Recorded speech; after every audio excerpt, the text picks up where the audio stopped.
Hello दोस्तों, good morning. आप लोग कैसे हैं? आशा करते हैं आप सभी लोग बहुत अच्छे होंगे, खुश होंगे, मस्त होंगे और स्वस्थ होंगे अपनी लाइफ में।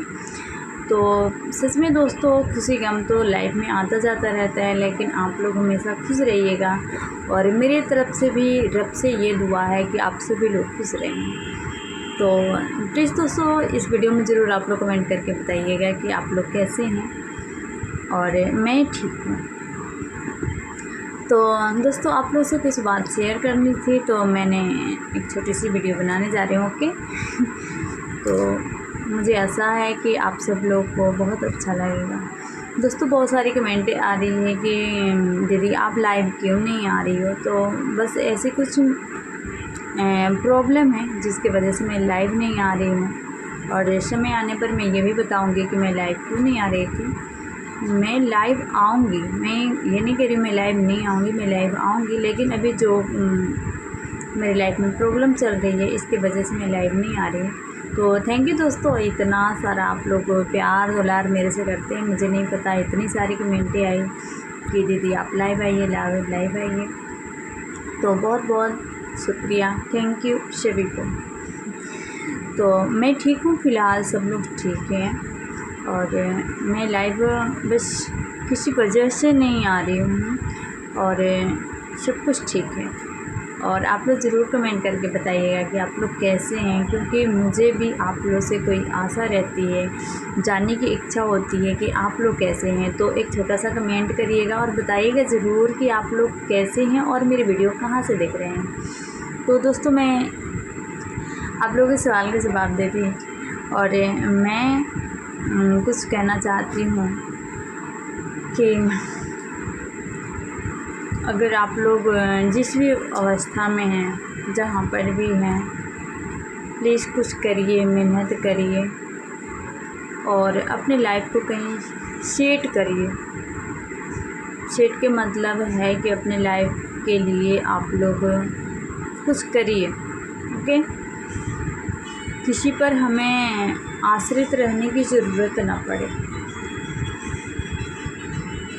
अभी हम माता पिता पे आश्रित हैं, अपने भाई पे आश्रित है, तो वो कोई भी आपके लाइफ को अच्छे से नहीं ले जा सकता है। उसके लिए आप बोझ बन जाइएगा एक समय। माता पिता भी क्या करेंगे, उनकी भी तो एज होती है ना, वो भी एक दिन थक जाएंगे और उनके लिए भी आप बोझ बन जाइएगा। तो माता पिता आपसे आशा रखते हैं कि आप कुछ करो और मेरी जो बुढ़ापा की सहारे बनो, अच्छी ज़िंदगी जो मैंने बहुत सारी मेहनत की स्टार्टिंग में आप सबके लिए। तो वो भी सोचते हैं कि जो मेरी ओल्ड अवस्था है उसमें आप लोग कुछ अच्छा करिएगा, अच्छा मैं देखूंगी, है ना। तो आप लोग से भी एक माता पिता को आशा रहती है। तो प्लीज़ दोस्तों, आप लोग ज़रूर से ज़रूर अपनी लाइफ में कुछ ना कुछ करने की कोशिश करिएगा। कुछ ना कुछ का मतलब है कि कुछ अच्छा करिएगा, है ना। कुछ ना कुछ तो बहुत कुछ हो सकता है, लेकिन कुछ अच्छा करिएगा, कहीं पर सेटल हो जाइएगा। आज इतनी हमारी, हम क्या कहें, बहुत ज़्यादा कंपटीशन है कि आज तो जब वो चीज़ हो गई है ना, बड़ी मुश्किल है, बड़ी जो बापरे में कितनी बताऊं, कितने लोग मेहनत करते हैं, लेकिन बड़ी मुश्किल है। इस पे भी सरकार की कोई ध्यान नहीं है कि आप क्या कर रहे हो। उन्हें तो वही है कि 100 लोग तैयारी करें और 1 लोग को नौकरी देंगे। तो सोच लो कितनी टफ लाइफ हुई है। तो आप लोग तैयारी करिए, कोशिश करिए और मेहनत करिए, लगातार मेहनत करिए, अपने शांति बना करके, जो होता है ना कि एक अपने अंदर विश्वास पैदा करके कि हाँ मुझे ये करना है तो करना है। तो वैसे करके आप लोग ज़रूर मेहनत करिए। किसी चीज़ पे हमें कोई चीज़ करने से पहले ना विश्वास होना चाहिए कि हाँ हम ये कर सकते हैं, और विश्वास के साथ साथ उसकी तरह हमें मेहनत भी करने की ज़रूरत होती है। तो और एक और भी बात होती है, जब भी हम कुछ करने जाते हैं तो उस रास्ता कि हम किस रास्ते पे चल रहे हैं, ठीक है, उस रास्ता को भी तय करना बहुत ज़रूरी हो जाता है। क्योंकि जब हम एक चाकू भी लेंगे ना, तो हमें पता होना चाहिए कि इस चीज़ को हम आसानी से किस तरह से काट सकते हैं। एक धार वाली चीज़ होती है, अगर उससे काटेंगे तो आसानी से कट जाता है, और अगर उसके पीछे वाले भाग से हम कितने भी मेहनत से काटें, अगर नहीं कटेगी तो हमें जिस काम के लिए आगे बढ़ रहे हैं ना, उसको देखें कि हम कैसे कर सकते हैं, कैसे आसानी से हम कर सकते हैं। तो जिस रास्ते पर आप लोग कोशिश कर रहे हैं, प्लीज़ आप लोग अच्छे रास्ते चुनिएगा, ताकि आगे जाकर आप लोग को कठिनाई ना हो। ठीक है, तो दोस्तों आप लोग से मुझे बहुत आशा है, अगर आप लोग सक्सेस होते हैं, आप लोग कहीं पर सेटल होते हैं, अपने माता पिता को खुशी दे सकते हैं, अपने देश सेवा कर सकते हैं, तो इससे बड़ी बात क्या होगी बताओ। एक माता पिता जब आपको जन्म देता है ना, तो बहुत बड़ी आस रखता है कि मेरे लिए मतलब मेरे बुढ़ापा का सहारा होगा, मेरे लिए ये बच्चा कुछ करेगा। तो प्लीज़ उस माँ बाप के लिए आप लोग ज़रूर कुछ करिए। उनकी हो कि लाइफ गरीबी में बीते, लेकिन उनकी बुढ़ापा आप लोग गरीबी में मत बीतने दीजिए। मेरी ये गुजारिश है और मेरी ये सोच है ज़रूर कि हर इंसान को किसी पर आश्रित नहीं होनी चाहिए। मैं हर लेडी से, हर लड़की से, हर औरत से कहती हूँ कि आप लोग किसी पर आश्रित मत होइए। अपने आप में इतने टैलेंट रखिए, इतनी मेहनत करिए कि आप लोग खुद कुछ कर सकती हैं। आप लोग कब तक अपने पिताजी के आश्रय पर रहिएगा, आप कब तक अपने हस्बैंड के आश्रय पर रहिएगा, कोई किसी का नहीं होता। एक समय आएगा ना जब आपका हस्बैंड भी आपके साथ नहीं देंगे, आपके पिता भी आपके साथ नहीं देंगे, तो आप लोग इतना वो होता है ना, एक कमज़ोर अबला तरह की औरत ना बने। प्लीज़ आप लोग स्ट्रॉन्ग बने और आगे आएँ और मेहनत करें, क्योंकि हम उस समाज से है ना कि हमें एक दबू की तरह बनाया गया है। दबू मतलब हर चीज़ बोलने से पहले हमें सोचना होता है, क्या कितनी लिमिट में हम बात कर सकते हैं, किसके सामने हमें क्या बोलना है, हर बात और सोच विचार कर बोलती है। मैं सारी औरत की बातें नहीं कर रही हूँ, लेकिन आज भी 90% औरत तो वैसी ही हैं जो कि दबू की तरह हैं। उन्हें हर बात कहने से पहले सोचना होता है, विचारना होता है, हर काम करने से पहले सोचना विचारना होता है। उन लोगों ने उस औरत को दबू बना के रखा हुआ है। आज भी हमारे इस आज़ाद देश में आज भी लड़की आज़ाद नहीं है, आज भी औरत आज़ाद नहीं है, वो भी चार दीवारों में कैदी की तरह है।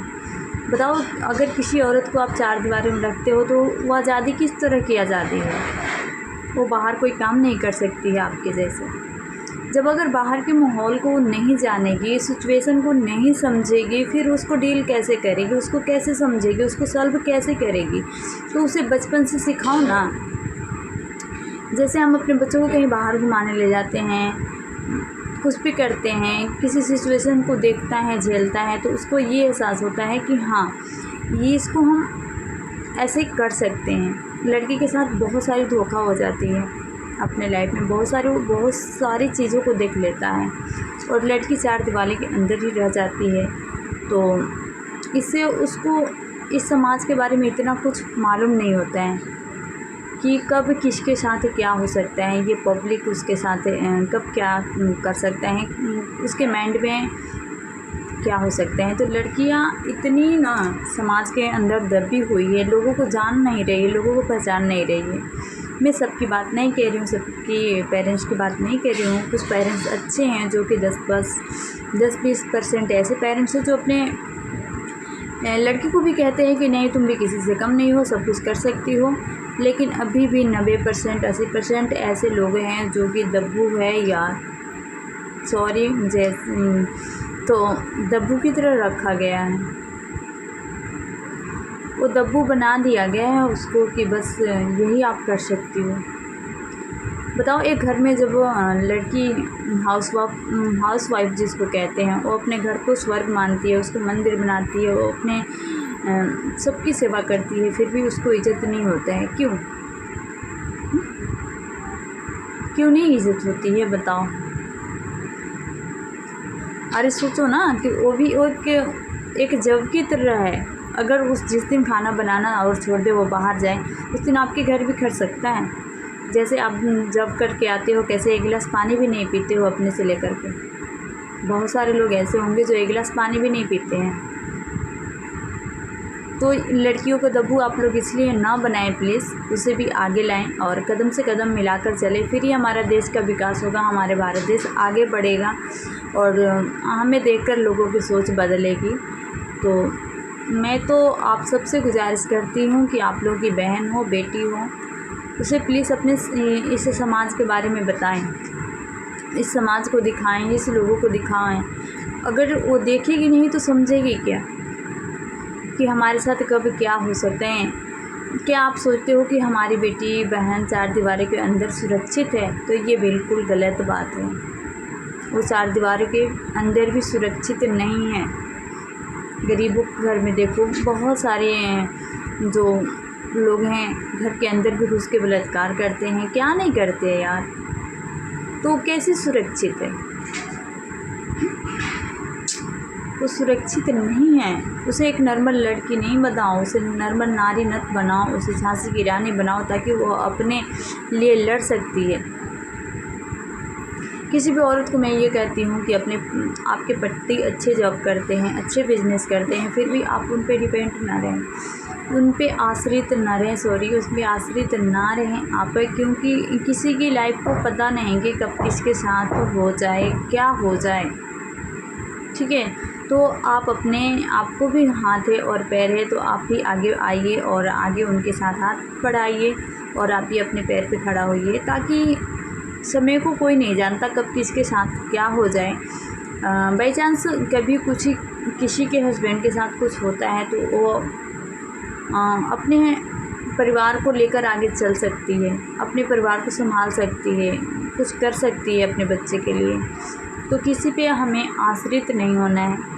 तो थैंक यू दोस्तों। आप सभी लोग, मैं किसी से भी कहती हूँ कि आप लोग किसी पर आश्रित ना हों।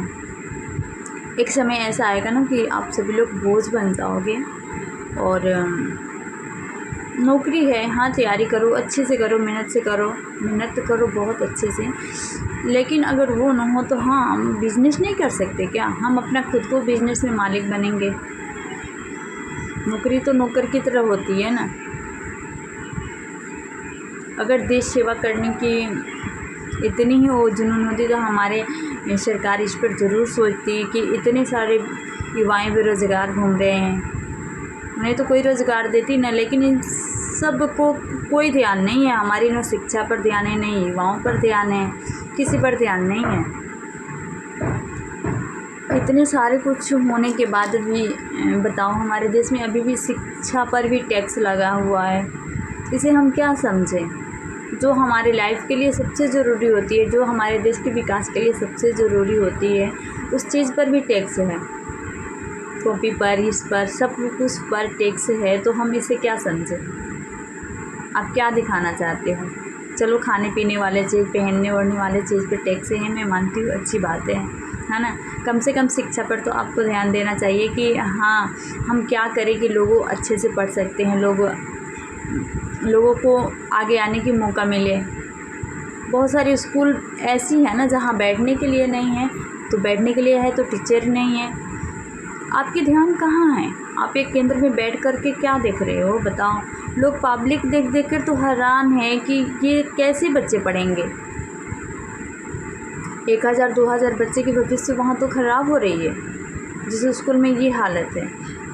सारे टीचर की अच्छी ट्रेनिंग दिलाओ, अच्छी व्यवस्था करो, फिर तो बच्चे पढ़ेंगे।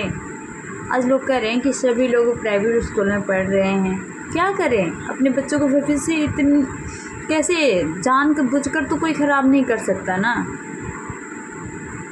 जानबूझकर कोई ख़राब नहीं कर सकता। तो वजह ये है कि सरकार को ध्यान नहीं है। सरकारी जो भी स्कूल है, सरकारी हॉस्पिटल है, उस पर सरकार को ध्यान नहीं है। बस यही बात है। जो बीच में जो बैठे रहते हैं वो पता नहीं क्या करते हैं। तो थैंक यू दोस्तों। आप लोग प्लीज़ कमेंट करके ज़रूर बताइएगा कि आप लोग कैसे हैं। Okay, thank you.